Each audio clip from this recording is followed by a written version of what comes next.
Hyderabad real estate last 1.5 year నుంచి slow down అయింది. దానికి రకరకాల రీజన్స్.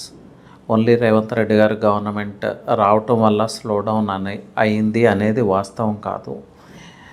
లాస్ట్ 4-5 ఇయర్స్ నుంచి జరుగుతున్న కొన్ని ఈవెంట్స్ కావచ్చు, కొన్ని మార్పులు చేర్పులు కావచ్చు, వాటన్నిటి ఇంపాక్ట్ ఈరోజు మార్కెట్ స్లో డౌన్ అవటానికి వన్ రీజన్.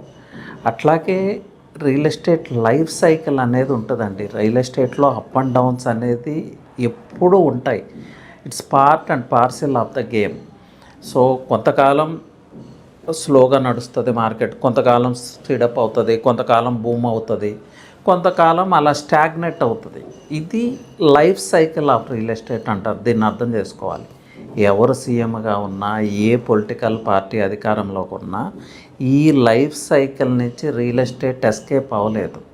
సో ఎవరో చీఫ్ మినిస్టర్గా ఉన్నారు, ఏదో గవర్నమెంట్ వచ్చింది కాబట్టి రియల్ ఎస్టేట్ పడిపోయింది అనేది వాస్తవం కాదు.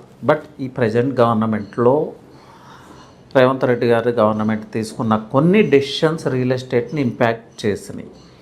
అది మంచి ఉద్దేశంతో తీసుకున్నప్పటికీ వాటిని అడ్మినిస్టర్ చేయటంలో, ప్రాపర్గా ఇంప్లిమెంట్ చేయటంలో కొంచెం అగ్రెసివ్ అప్రోచ్ తీసుకోవటం, ప్రాపర్ కైండ్ ఆఫ్ ఎక్సర్సైజ్ చేయకపోవటం దీనికి రీజన్. బట్ 100% ఇది ఒకటే రీజన్ అంటే కానే కాదు. నెక్స్ట్, ఇప్పుడు చాలామంది ఇన్వెస్టర్స్ కానీ రియల్టర్స్ కానీ కొంత ఒక టైప్ ఆఫ్ నిరుత్సాహపూరితమైన వాతావరణం, అంటే ఆశాజనకంగా లేరు. బట్ రియల్ ఎస్టేట్ని మనం డీప్గా పరిశీలిస్తే, లోతుగా పరిశీలిస్తే ఇంతకన్నా పెద్ద పెద్ద సంక్షోభాలు చాలా వచ్చినాయి హైదరాబాద్ రియల్ ఎస్టేట్లో. మనం కరోనాను ఎదుర్కొన్నాం, పాండమిక్ని ఎదుర్కొన్నాం, అలాగే ఆర్థిక మాన్యాన్ని ఎదుర్కొంది హైదరాబాద్ రియల్ ఎస్టేట్. ఇదేం ఫస్ట్ టైం కాదు. ఈవెన్ 2000 ఇప్పుడు 1 lakh ఫ్లాట్స్ లేకపోతే 1,50,000 ఫ్లాట్స్ ఇన్వెంటరీ వేకెంట్గా ఉంది అని ఈరోజు చెప్తున్నారు. 2008లోనే ఇలాంటి సిట్యుయేషన్ ఉంది. అలాంటి సంక్షోభాల నుంచి హైదరాబాద్ రియల్ ఎస్టేట్ బయటకు వచ్చింది.